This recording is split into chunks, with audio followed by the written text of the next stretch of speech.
Winching is one of the safest forms of recovery off-road, and there are plenty of different ways you can use your winch to get you or a mate's vehicle out of trouble off-road. Here's Borgie and Leash from the Off-Road Adventure Show to take you through it. Your four-wheel drive winch is one of the best and easiest ways to get you and your vehicle recovered. Trust me, we used our winches plenty in Tasmania.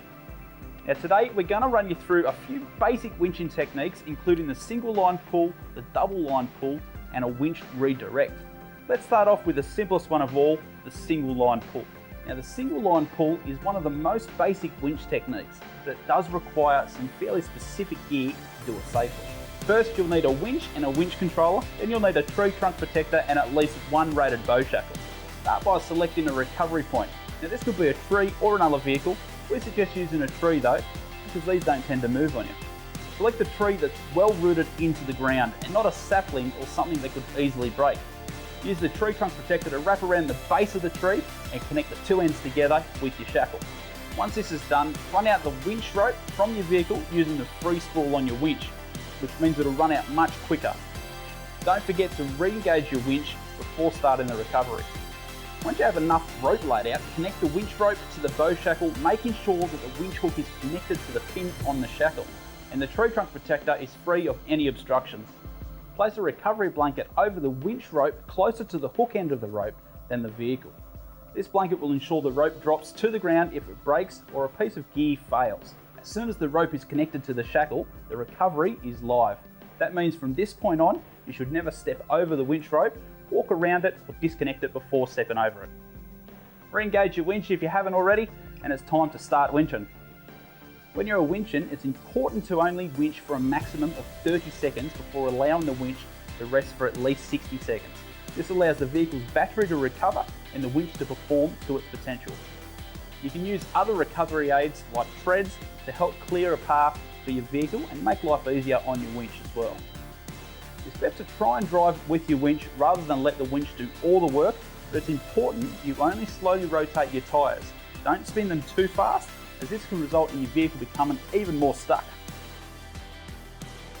Now it's time for the double line pull. The double line pull is a great technique used to halve the load on your winch. In Tasmania, we pretty much went straight for a double line pull whenever there was a trailer involved, as it meant the winch would have a much better chance at recovering a stuck vehicle. Setting up a double line pull is not all that different to a single line. You still need to find a good anchor point and secure the tree trunk protector with a shackle. But instead of attaching the winch hook to the shackle, we attach a pulley block. This allows the winch cable to pass through it and then be run back to a suitable recovery point on the stuck vehicle. Doing this will have two major effects on your recovery. Number one, it will be much slower, exactly half the speed, but it will also halve the load on your winch and double the pulling power of your winch as well, allowing your winch to move your vehicle forward with a whole lot less effort. Remember to place a recovery blanket over each of the rope lengths to ensure it's safe and make sure everyone is at a clear distance from the recovery. Once again, it's time to start winching. Remember to rest your winch, 30 seconds on, 60 seconds off. The final technique we'll run through today is the winch redirect.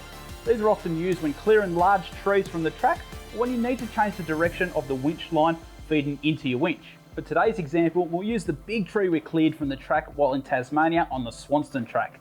We needed to move the tree off the track and into the bushes, so winching it back simply wouldn't do the trick. So while Jamie and I cut the tree, Jess and Leash set up a winch redirect using a large tree in the bush. The setup for a redirect is very similar to a double line pull and requires a tree trunk protector and a shackle at the redirect point, along with a pulley block, and in this case, a second tree trunk protector and a shackle at the tree. Once both the anchor points are set up, the winch rope is run out and fed through the pulley block and connected to the pin of the shackle onto the tree.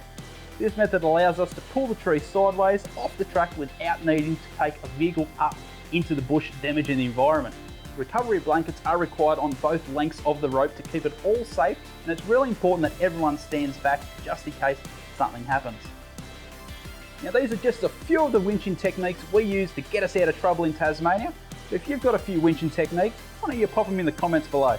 If you want to find out more about the range of Tafdog recovery gear or Sherpa winches, or to see more videos showing tips and techniques, head to the websites below.